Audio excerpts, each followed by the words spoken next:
now time for the Mike Wagner Show, powered by Sonic Web Studios. Visit online at sonicwebstudios.com for all your needs. The Mike Wagner Show can be heard on Spreaker, Spotify, iHeartRadio, YouTube, iTunes, Anchor FM, Radio Public, and the MikeWagnerShow.com.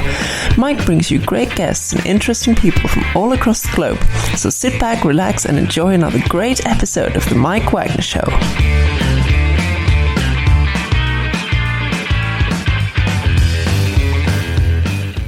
Hey everybody, it's Mike from the Mike Wagner Show, powered by Sonic Web Studios. Visit online at sonicwebstudios.com for all you need. Looking for a professional website without breaking your budget? Sonic Web Studios is the answer. Sonic Web Studios offers fast, affordable custom web designs at below the competition way. Call today at 1-800-303-3960. That's 1-800-303-3960. Or email to support@sonicwebstudios.com. Mention the Mike Wagner Show. Get 10% off your first order. Sonic Web Studios. Take your image to the next level. Also, the Mike Wagner Show can be heard on the MikeWagnerShow.com. You can check our Facebook page at Facebook.com/The Mike Wagner Show. You can download and listen on Facebook, SoundCloud, Spreaker, Spotify, and iHeartRadio. Also on Anchor FM, Radio Public, iTunes, Google Play, Apple, Deezer, Stitcher, and more. Take the Mike Wagner Show with you on any mobile device. Subscribe to the Mike Wagner Show on the YouTube channel. Also follow the Mike Wagner Show on Instagram and Twitter today.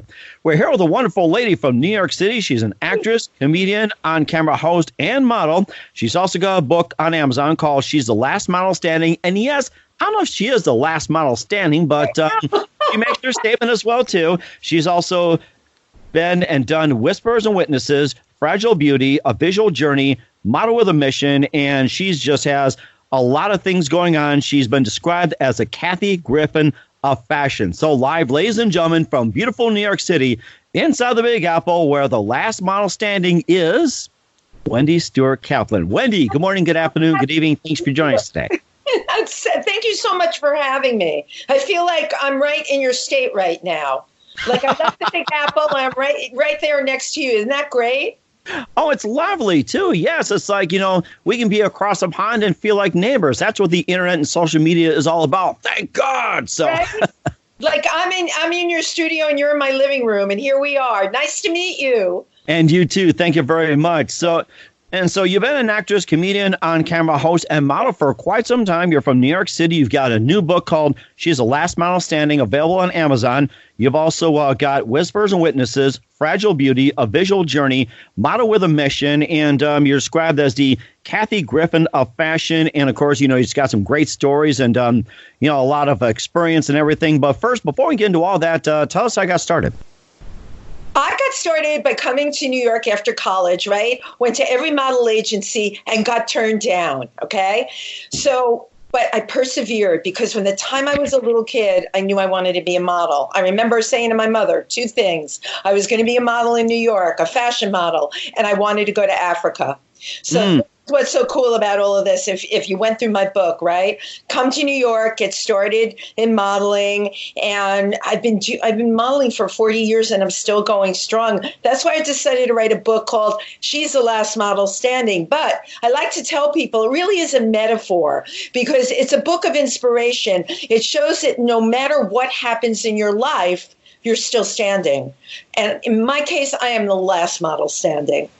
That is amazing, too. And, of course, you worked with a number of models as well, too. Maybe just share some stories on some of the models you have worked with and did the runway and on camera, everything else. Maybe some of the models you worked with, maybe some interesting stories. Well, I've really, really done it all. What's interesting about a lot of the top models that you would have known from years ago, Cheryl Tiegs, Linda Tanjay, a lot of them started at the same time I did. I'm still doing it. Can you believe it? That's amazing.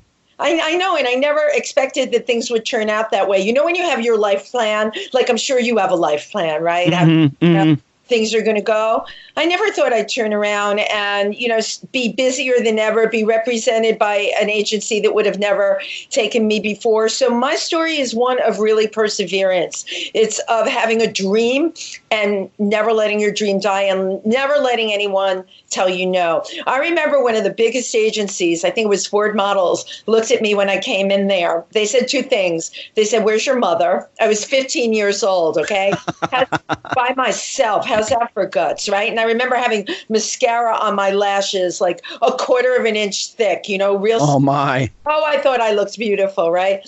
They said to me, "Where's your mother?" And she looked at the pictures that I had, the few pictures, and she said, "I'm sorry, dear, the angles in your face don't match the angles in your body."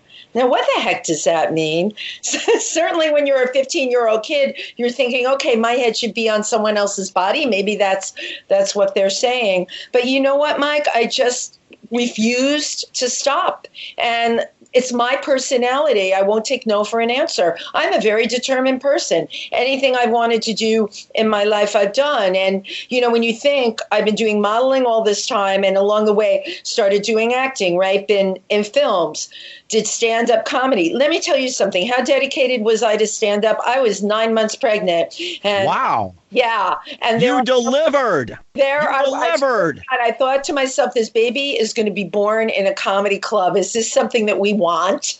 How will it affect her later on in life? But that's the kind of commitment that I have, I just make up my mind I'm going to do something and I get out there and do it. That's amazing, too. And I can imagine you up on stage and you're like, like that. And all of a sudden it's like she comes out. Oh, she was born laughing. Yeah, right. I love it. But that was a book, I think, by Joan Rivers, Enter Laughing. I think it was. Enter Laughing. That's a good one. Enter Laughing. You like that. So I really have run the gamut of just about everything. And in the last, I want to say 10 years, started doing these documentary films that I host. And I tell stories that nobody else is telling. Remember, I told you, like early on in the game, I knew I wanted to go to Africa. Mm-hmm. Well, when I was 21, I got into a college program and I went to Nigeria to live with the Yoruba people and study Shango, the god of thunder. Do you know anything about traditional religions? I have studied those in my college days, but what you had presented about with the god of thunder, and I'm probably having a little trouble with some African names. I think my tongue is literally tired right now trying to do that. And of course, that's why I've got something to drink, a little bit of coffee. And you just tell us all about the god of thunder. So Shango was the god of thunder, and I thought it would be an interesting subject to work towards my master's on. And I went and lived with the Yoruba people who believe that he is terribly powerful, right? Can make a huge difference in their lives in so many ways. If somebody is sick and they take in the spirit of Shango, they'll get better. So I found that completely fascinating, that a person's personal belief could change their life. And you find that, of course, with traditional religions. They believe in deities and the power of those. So there I was, 21 years old, living in Nigeria in a village called Ife, with blonde hair down to my waist, going to rituals and all kinds of things that had to do with African deities. People were amazing to me there. It was like I was just treated unbelievable. And anytime I met somebody, they would want me to meet their grandfather and their aunt and their uncle. And it's African custom that you never say, oh, I can't do that. You say, yes, I would love to come for dinner. So I hitchhiked around the country. All right, not a care in the world, never thought about anything happening to me. Ended up in Kano, which is the northern part, and that's where the Boko Haram are. But in those days, they didn't call them that. They had a different name, but they were still just as dangerous. And I remember one day I was in town trying to change money on the black market, right? I just became like a local person there. If I needed money, I would change my American dollars on the black market. They loved American dollars. And all of a sudden, these guys come riding into town and their faces are completely covered in like black gauze. And all you could see were their eyes. And they had long sabers on their horses. And I asked somebody that spoke English there, I'm like, who are they? And at the time, they weren't called the Boko Haram, but that's who they were. And I had no idea that I was in danger up there. I never thought anything could happen to me. Listen, when you're 21, right, what can happen to you? Think about what you were like when you were 21. Mm-hmm. I can imagine as well, too. Of course, I lived a normal life as well, too. 21, hey, get a free drink and everything else. But your story is just fascinating as well, too. We'll talk more about Africa and some of your ventures as well, too. But first, to listen to The Mike Wagner Show at themikewagnershow.com, powered by Sonic Web Studios. Visit online at sonicwebstudios.com for all your needs. Looking for a professional website without breaking your budget? Sonic Web Studios is the answer. Sonic Web Studios offers fast, affordable custom web designs at below the competition way. Call today at 1-800-303-3960. That's 1-800-303-3960. Or email to support@sonicwebstudios.com. Mention The Mike Wagner Show. Get 10% off your first order. Sonic Web Studios. Take your image to the next level. Also, The Mike Wagner Show can be heard on themikewagnershow.com. You can check our Facebook page at facebook.com/The Mike Wagner Show. You can download and listen on Facebook, SoundCloud, Spreaker, Spotify, and iHeartRadio. Also on Anchor FM, Radio Public, iTunes, Google Play, Apple, and more. Take The Mike Wagner Show with you on any mobile device. Subscribe to The Mike Wagner Show on the YouTube channel. Also follow The Mike Wagner Show on Instagram and Twitter today. We're here with actress, comedian, on-camera host, and model, and world traveler, Wendy Stuart Kaplan from New York City. She's the author of the book, She's the Last Model Standing, available on Amazon. She's also done Whispers and Witnesses, Fragile Beauty, A Visual Journey, Model with a Mission, and more. And of course, you've been on a mission in Africa as well, too. And of course, I was going to ask you, too, how long did you stay in Africa, and where are some of the other parts of the countries in Africa you went to? So I'm so glad you asked me that question. So, in my 20s, right, I was in Nigeria, and then I came to New York. I started modeling, but it was always in the back of my head, Mike, that I wanted to go out there again. I just knew I have the heart and soul of an explorer. I knew I wanted to go there and do something. So I want to say 12 years ago, I had this idea to do this show called Model with a Mission, go to different parts of the world to tell stories that nobody else was telling. And one of the first places I went, it wasn't Africa, it was Costa Rica, because it was a little closer, right? And it wasn't so much jumping off with both feet off of the dock and landing in the water and trying to tread. And my daughter at the time was 8 years old. So I thought, okay, this is how I'm going to start my thing again. So I go to Costa Rica, and I'm in a beautiful place in Corcovado National Park. Have you ever been there? No, I haven't, but let's hear more about it. I'd love to visit one day. Oh, you would love it. It's filled with all kinds of really great animals, anteaters. Wow. And, 4 different kinds of monkeys, spider monkeys, squirrel monkeys. So I'm there, and somebody said to me, have you met Augusto? And I'm like, who is he? They said, well, he's the local traditional doctor. So I thought, you know what? This is going to be my first short film. And we were able to connect with this gentleman. And what I'm going to tell you is a true story. His name was Augusto, and he took us for a walk in the forest. Now, I had taken a walk in the forest and didn't see any animals. I walked in the forest with him, and all of a sudden, hawks started to land on trees. Birds started coming out of everywhere. Mammals started coming out of the forest. It was amazing, and he didn't do anything. Okay, he was a very, very powerful traditional doctor. So he came back to our hotel with us, and he asked if there was anything that we might need help with medicine. And my husband had like a foot fungus, right? And most people take Lamisil or things like that for a foot fungus. It never goes away. It's very hard to over the counter, right? Right. He said, he looked at my husband's toe, and he said, okay, he said, meet me here tomorrow morning. I'll bring something and I'll get rid of it. So I thought, okay. So we come to breakfast the next morning, and he shows up with something really vile in a vial. I had no idea what it was. It was brown and icky looking. And he had my husband take his sock off, and he takes out a knife. He numbs my husband's foot with some kind of antiseptic, makes a little slice, pours the gunky stuff on it, right? You got the picture? Am I giving you a good visual?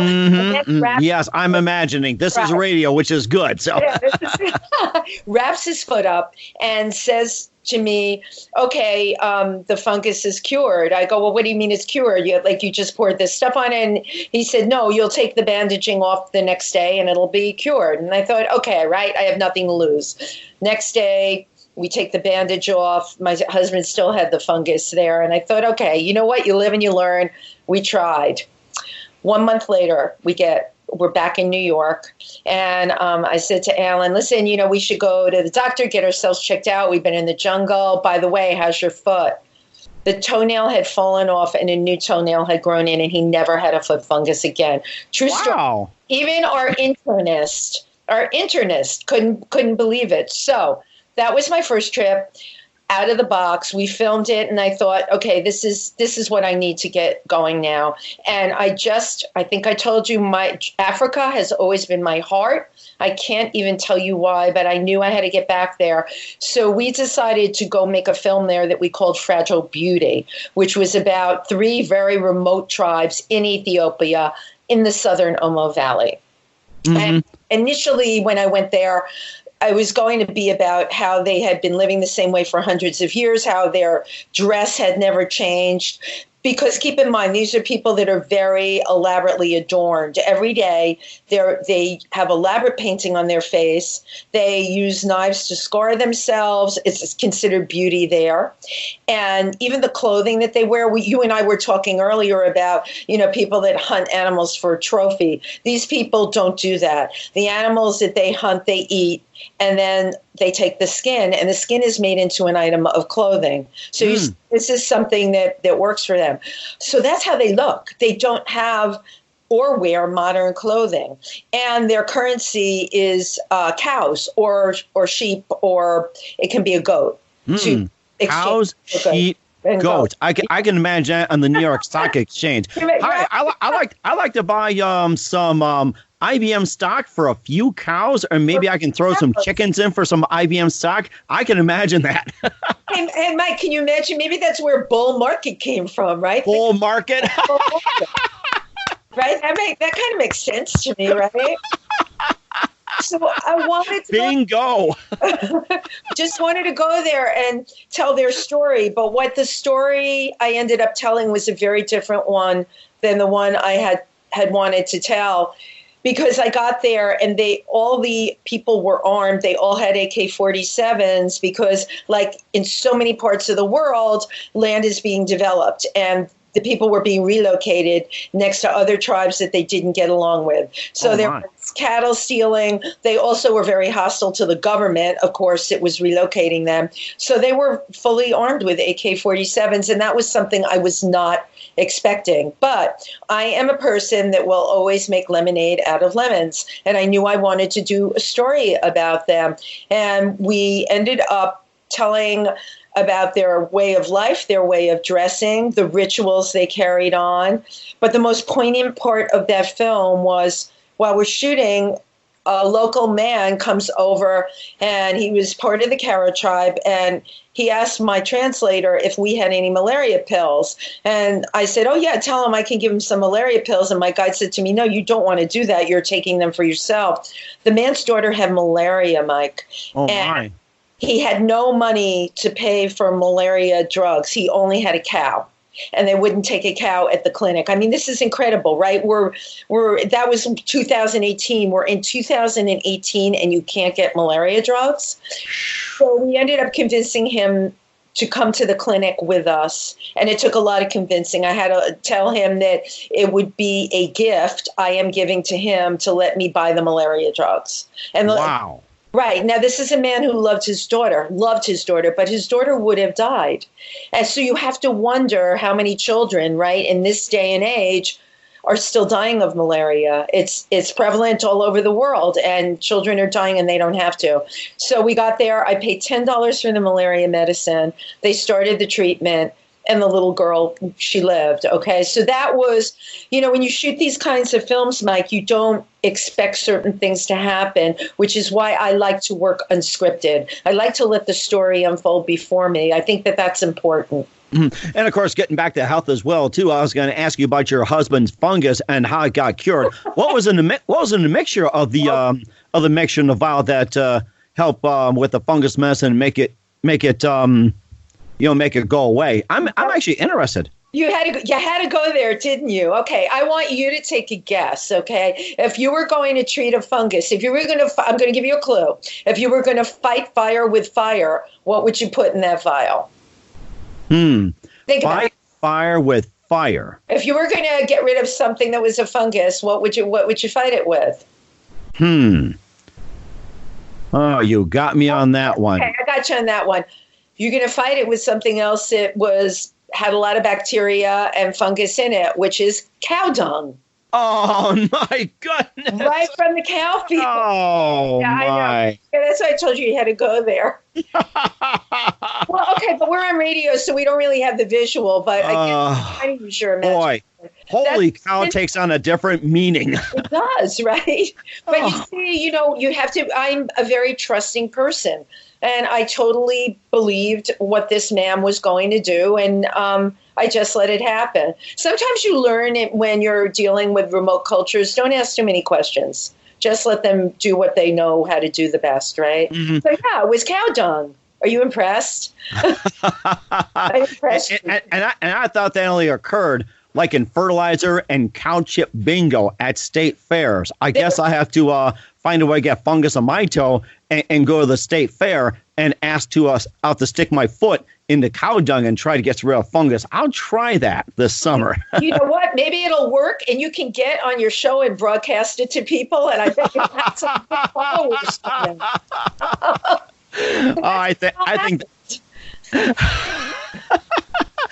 I think that'd be a really interesting idea. So we'll talk more about your ventures with Africa and also Whispers and Witnesses and also the rest of your fantastic career. You listen to The Mike Wagner Show at themikewagnershow.com, powered by Sonic Web Studios.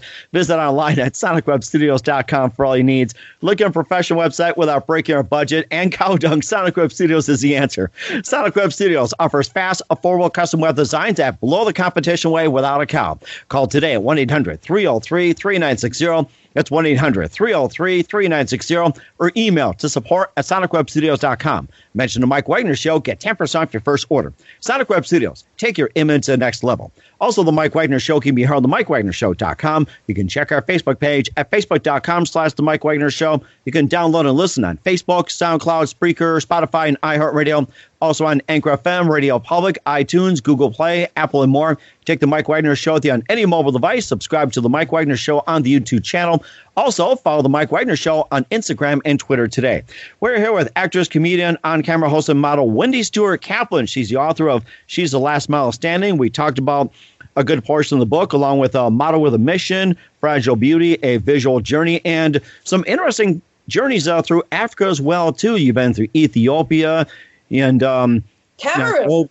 Yes, that's right. And of course, continue on with another part of Africa, especially Ethiopia. And where else did you go on your journey in Africa? So I ended up going to Cameroon. This is a great story. So I became a member of the Explorers Club in New York. But the Explorers Club is really all over the world. There's 3,400 people that are members, right, approximately. And it's for people that want to push the boundaries of land, sea, air, and space, okay, through scientific investigation or, in my case, film, right? So I became a member, and I was at the Explorers Club when I met two women that were rescuing primates in Cameroon. And what exactly is that? Why are the people rescuing them from what? We all know what's going on with poaching in the world, right? Mm-hmm. Know about elephants and rhinos, well, and gorillas, right? Did you see Gorillas in the Mist, the film? I have seen portions of it, too, and I'm aware about the poaching situation. I have to say this, is that all this poaching is really causing a decline in the elephant population, and they're having hard times trying to reproduce. Exactly. So you know your stuff. So I had heard that these two women were rescuing primates, which were gorillas and chimpanzees in Cameroon. And I heard them speak, and I said to my husband, that would really make a great film. All right. So I come home that night and I call United Airlines. I had a bunch of frequent flyer miles, and I said, I want to go to Cameroon over Christmas for 10 days. And do you have any seats available? Now, you know what that's like, trying to use miles over Christmas to go anywhere. Well, I should have known something was up when they had 2 seats available to go to Cameroon. Oh, my. No problem. And not even a ton of miles. So I wrote to both the women, and I had to they got a letter from the government for me. I mean, I know they thought I was crazy because I said, hey, I heard you speak. I want to do a film about you. And they were like, well, why do you want to do a film about us? I'm sure that they've had the BBC and a lot of very famous film companies come there. I said, because I'm a person that raises awareness through the empathy of my films that I shoot with my husband. Mm-hmm. So we end up going to Cameroon. And before I left, I had to get, the typical, right, malaria pills, the shots. We arrive in Cameroon, and there to meet us at the airport. You know how when you come to a country or anywhere, there's someone with your name on a sign? Yeah, I'd seen those before. Yeah, well, the sign was there. It was upside down, and no. it was held by the most gorgeous soldier you've ever seen with a huge gun. He had to be 6'4", and he said, "Are you Mrs. Kaplan?" I said, "Yes, I am." He said, "Oh, my name is Kennedy. My English not so good." And I looked at my husband and I said, "Tell Kennedy he doesn't even need to speak. I just stand here and enjoy the view." He was just so handsome, so polite. And that was my experience with the people in Cameroon. I mean, anytime we had to go anywhere, it's not like when you go to a country where they have tourism. When they don't have tourism, you have to rely on the local soldiers. And they were really amazing. So we went and did a film about these women in these rescue centers, 10 hours apart. The first one that we went to, they had chimpanzees, they had gorillas, they had other kinds of monkeys there as well. But all of these primates had one thing in common. Their mothers were killed and they were left to die in the forest. Oh, my goodness. Right. It's terrible because keep in mind, the poachers, they want the mother. Why do they want the mother? For the medicinal purposes of what it is believed that the animal can offer. And, in China, there's all kinds of medicines that make men more virile, medicines for this, medicines that shrink tumors. And that's why they're killing elephants. That's why they're killing rhino, right? I know you know this about the horn. They grind it down and they make it into a medicine. But we know that that is not a medicine at all, that the animal is being killed for no reason. So I wanted to make a film about this to let people know that not only was this going on, but that there's people out there trying to do something about it. Because of these rescue centers, Mike, now these baby gorillas and chimpanzees are now growing up and being allowed to live their life. They are living in protected areas. Sometimes they are in 4-acre enclosures. That's huge. That's a lot of room. They can never be just taken anywhere and released because the same thing will happen again. That's what's going on in a lot of the African parks, right? Where the animals run free. They find bunches of them gunned down. Oh, that is so sad. Yeah. I mean, we went to some parks as well, too. We let animals run free, and you could also go like on a guide. Of course, you can't roll down a window, stick your hand out, and try to pet. They'll probably just chomp you, bite your head off, or ram your car or anything like that. Yeah. Where did you go? Tell me where you went. Well, we went to Medora. We had, of course, you got to see the bison up close. So, of course, you can't pet them or try to feed them. They'll probably just, trample your car and just you end up being like, human food or whatever it is. Right. But you can look at them at least.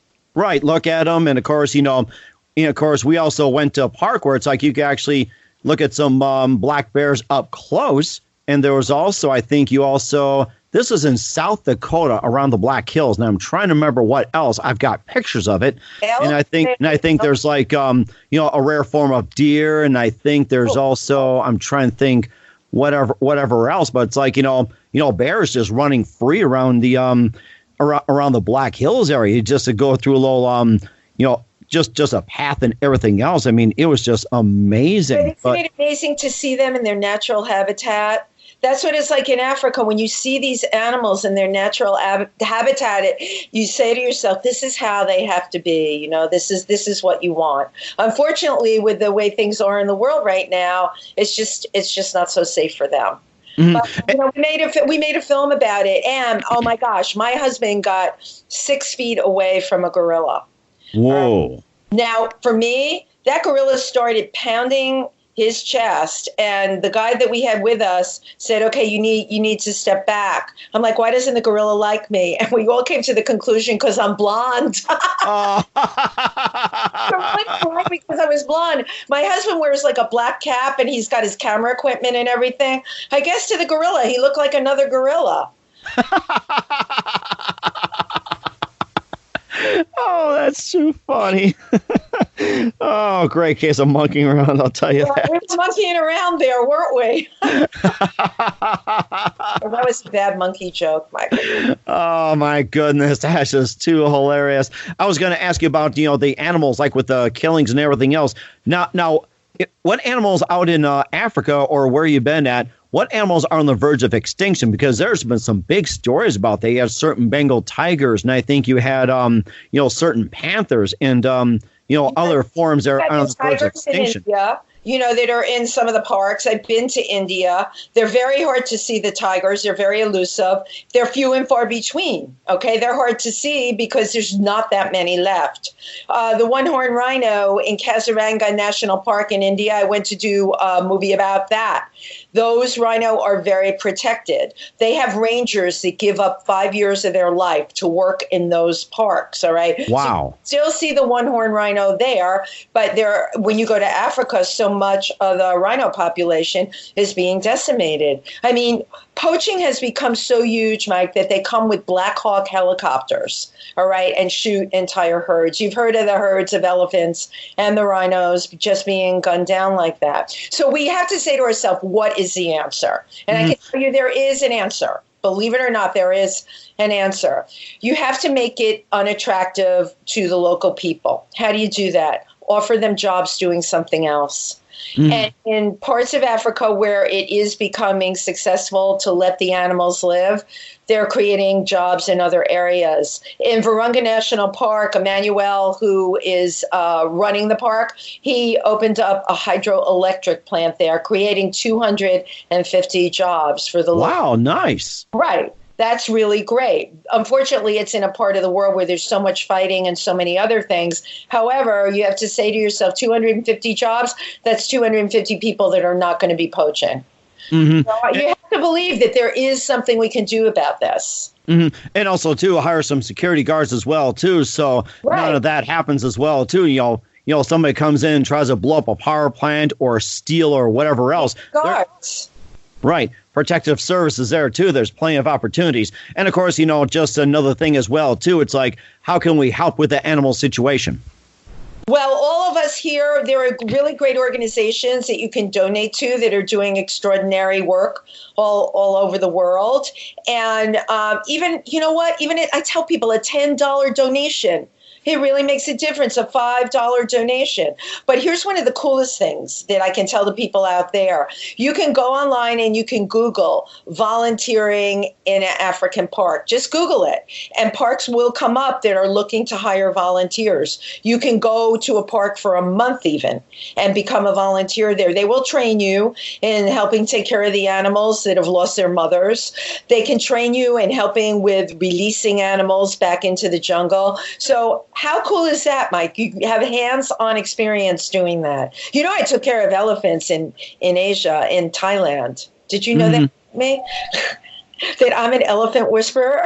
Did anyone? Really? I did. I took care of elephants. Oh my gosh, it was so great. The place was called Elephant Stay, and you go as a volunteer, and you get your own elephant for a week.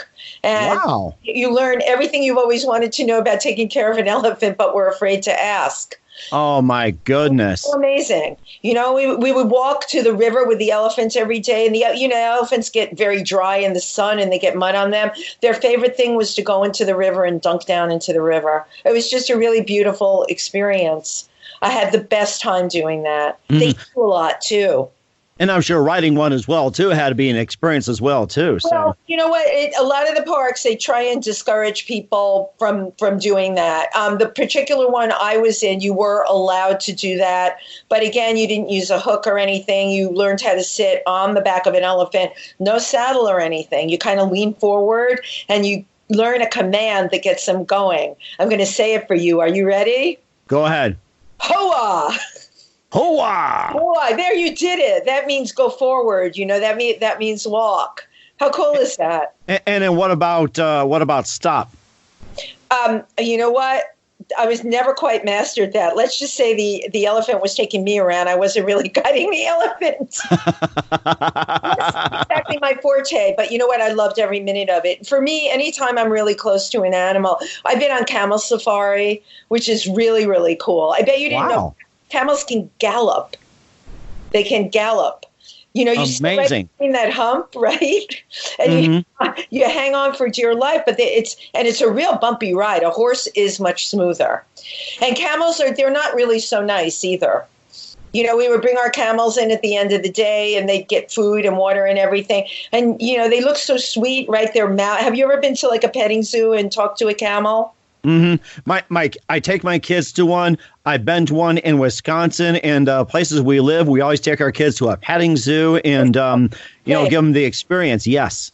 Right. So, in petting zoos, camels are really nice. As a matter of fact, I kissed a camel in a petting zoo. I did. I'm here to tell you that I did that. Oh, nice. It was nice. And his mouth was all mushy. But when you see camels in India, when they're, working camels, there's no kissing going on whatsoever. You don't want to get close because they're not nice at all. And they will spit at you. And they make a really crazy sound, too. It's like a growl deep in their voice. And it says, "Get away from me. I don't like you." Oh, really? Okay. I guess not a good time to smoke a camel. I've never had smoked camel. I would imagine it's not bad on the barbecue. That was terrible. About what you said. That was just awful. Well, of course, attempted comedy as well, too. And speaking of comedy, of course, you've been up on the stage as well, too. Maybe you've been up there 9 months pregnant and everything like that has me accomplishment. And what are some of your ventures you've done as well, too? And also what's coming up on the comedy circuit for you? So on the comedy circuit, I do a lot of charity work, and I'm working with an organization I helped start in Pennsylvania. I go there on the weekends, but we service the tri-state area. It's called Triversity, and we have a talent show coming up called Triversity's Got Talent, and we will be raising money. We're a non-for-profit, but we're raising money for another non-for-profit for our ecumenical food pantry. Getting food nowadays has become challenging. Oh, yes.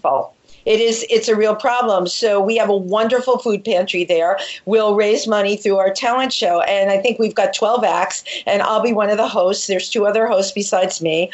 But one of the most exciting things I'm going to be doing an opening singing number with our executive director, and we're going to be Sonny and Cher.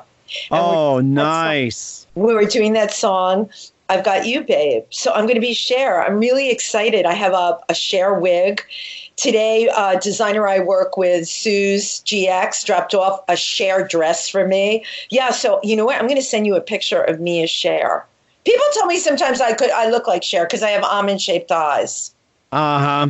Yeah, I'm looking forward to it as well, too. And, of course, I'll be singing that song to my wife as well, too. Okay. So looking forward to that. Can you sing? Are you a good singer? I only sing in the shower and sing to myself. Otherwise, I probably drive people away. I'm kidding. I bet you have a good voice. Well, if I work at it, but of course this is what I love doing, and if I sang, I probably lose a lot of people too. So lose a lot of your listeners. They'd be like, "Okay, next." Yes, I'm very excited about doing the show, and it's just I love doing fundraisers for people. It's a great way to use your stand-up comedy talents. Mm-hmm. And that's amazing too. And besides the missions you've been on, what are your upcoming plans for 2020?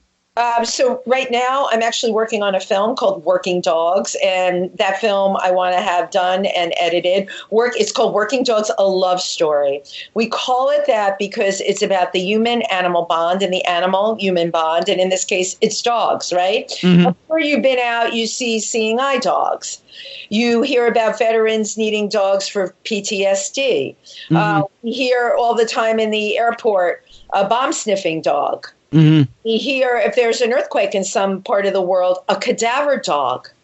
All right, what does all this mean? I wanted to tell the story about these incredible, right? They're partners. They're our canine partners.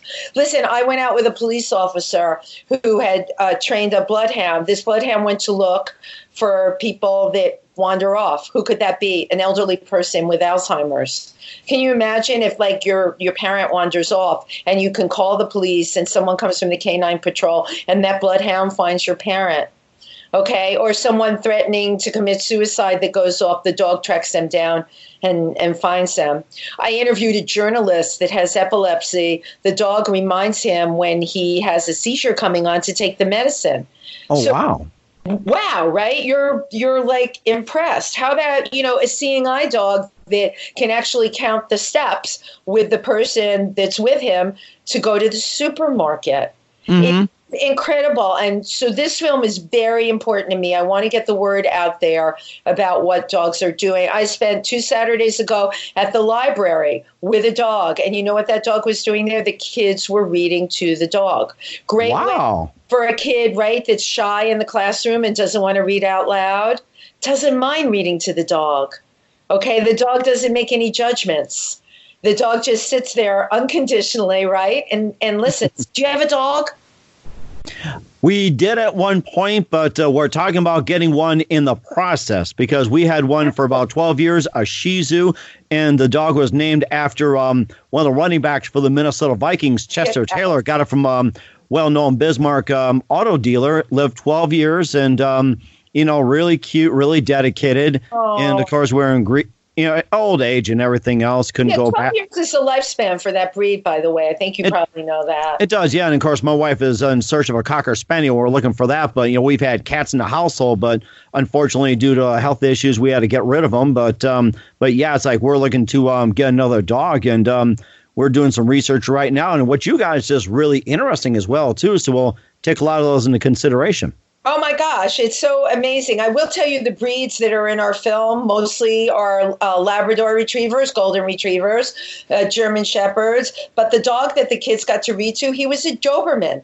And that's really unusual because Doberman, you were right. Like you said, wow, you don't normally think of a Doberman that way. But I tell you, Eris was his name. He was so adorable. But after 45 minutes, he was done with the kids reading to him. And he turned around to his mother, his trainer, and said to her, he was arguing. And she answered him in German. I'm like, you talk German to the dog. She said, well, yeah. She said, I'm German, so I figured I would. And he was a European breed of Doberman. There's 2 kinds, American and European. He can't terminate. So she spoke to him in German. Can you believe that? And the dog understood. Wow, what's the difference between the American breed and the European breed? The European breed, that is a good question. Most people would not know that. The European breed is considerably larger. The dog's head was huge, and he had a very, very long nose. And, the sniffer part of the nose, it looked like someone had taken like a black clown nose and stuck it on there. It was huge. Oh, my. He was so handsome. And then his feet, the other difference, the feet were huge, and the size of the pads, when you look at the bottom of a dog's foot, they have that padding there. The pads were enormous. Wow. He was really something, But to do this kind of film for me is very, very gratifying. So that will be done this year. We'll finish that film, and I will let you know when it's done. We enter our films into film festivals, and through raising awareness, I've been working on having You Asked Me About Model with a Mission. That's been the working title of a show that I definitely want to have. It's a little bit Anthony Bourdain-ish. And it's a little bit Wendy Stuart Kaplan-ish. It's a combination of both. Going to remote parts of the world to tell stories. I do have my own sense of humor and way of looking at things because, and I know you can relate to this, I always believe a sense of humor is a great way to connect with people no matter where you are in the world. And the best medicine as well, too. Yes. A cure for a lot of things. Yes. Laughter is the best medicine. That's true, too. And, of course, I was going to share a little story as well, too, about Patch Adams. I'm sure you heard about this, but Patch Adams wanted to start up a hospital and didn't believe in medicine. He used laughter, put on a clown act, and told jokes and entertained kids. And it showed that the kids healed much faster than it did with the actual medicine. Yes, absolutely. And it is the power of how those things affect the mind, right? We spend so little time thinking about that, right? We have medicines for everything, but I so believe in the power of the mind to affect the body. Mm-hmm. And that's true, too, especially when you have to deal with foot fungus from cow dung. Oh, you had to bring up the cow dung again, didn't you? I am never going to live this down. I will be the guest who came on your show and talked about cow dung. But maybe it'll make people look at cow dung in a different way, Well, of course, with natural medicines out there, you got to try something. So, yeah. There you go. Absolutely. That's a good thing, too. And, of course, we're here with Wendy Stuart Kaplan, actress, comedian, on-camera host, and model here on the Mike Wagner Show. You've been fantastic. Looking forward to having you again soon. And, just keep us up to date. And just a couple of things. Who do you consider biggest influence in your career? Oh, God, believe it or not, my husband has been the wind beneath my wings the whole time. Anytime I thought that's like, why am I doing this? He's like, you can do it. You need to do it. You need to get your message out there. You have the talent. So when you have a partner that's your driving force, you can do anything. Mm-hmm. That's fantastic. What's the best advice you can give to anybody at this point? At this point, there's a lot going on in the world that discourage people. You can listen to the news, but I wouldn't put it on like for hours the way some people do. There's so much great things going on in the world. You have the internet at your fingertips. You can pull up articles about positive things, read about the great things in the world. Just like you brought up now, Patch Adams, there are various forms of people doing those kinds of things. It's easy enough to find. Get out there, and that's what you want to know about. I got to tell you, my personal thing, I'm on Facebook. I watch a lot of those animal videos. They make me laugh. They make me smile. They make me have a good day. That is too, and of course, basically you had a lot of influences in your career. It's like, who are some of your favorite actors and comedians and writers growing up as well too that shape who you are today? Oh well, of course, I love Meryl Streep. I think that she's amazing. She's a classically trained actress. In terms of writers, Carson McCullers, Heart is a Lonely Hunter. I think I must have memorized that book. There was something about that book that absolutely spoke to me. And I just, believe it or not, I loved Rodney Dangerfield. I can't get no respect. I love, right? I mean, how many times do we find ourselves quoting what he said? I can't get no respect. Even sometimes I get no respect. I have to say that. Oh. And of course, quoting Rodney Dangerfield, and I apply this all the time, me being a sports fan, a hockey fan, that I went to a boxing match in Chicago and a hockey game broke out. Oh, you are a funny guy. Funny guy, yeah. You are a funny guy. Don't quit your day job. I don't intend to. This is what I love here. This is your passion, right? You're on fire. That's right. Once again, Wendy Stuart Kaplan, actress, comedian, on-camera host, and model. Also author of She's the Last Model Standing. Available on Amazon. That's right. Also has Whispers and Witnesses, Fragile Beauty, Visual Journey, Model with a Mission. Big thank you for your time. Love to have you back on again soon, talking about animal stories and more. And once again, tell us about your upcoming projects, your website. How do people contact you, and where can people purchase your books? Okay, here's the 411 on Wendy Stuart. People can purchase my book, She's the Last Model Standing, on Amazon. People can go to my website, I always love to give the W's, www.wendystuarttv.com, to learn a lot more about me. I've got tons of interesting things on there. People can go to my social media. On Instagram, it's She's the Last Model Standing. On Facebook, it's Wendy Stuart, Stuart, and they can learn more about my films on Visual Journeys, Our Stories on Facebook. That is fantastic. Wendy, just want to say a big thank you for your time. Looking forward to having you again soon. To you. Thank you so much for having me. You're terrific. And no problem. And do us a favor, keep us up to date. We'd love to hear more animal stories from you. You've been fantastic. Thank you so much. And you take care, and you have a beautiful evening. Thanks for listening to The Mike Wagner Show, powered by Sonic Web Studios. Visit online at sonicwebstudios.com for all your needs. The Mike Wagner Show can be heard on Spreaker, Spotify, iHeartRadio, iTunes, YouTube, Anchor FM, Radio Public, and themikewagnershow.com. Please support our program with your donations at themikewagnershow.com. Join us again next time for another great episode of The Mike Wagner Show.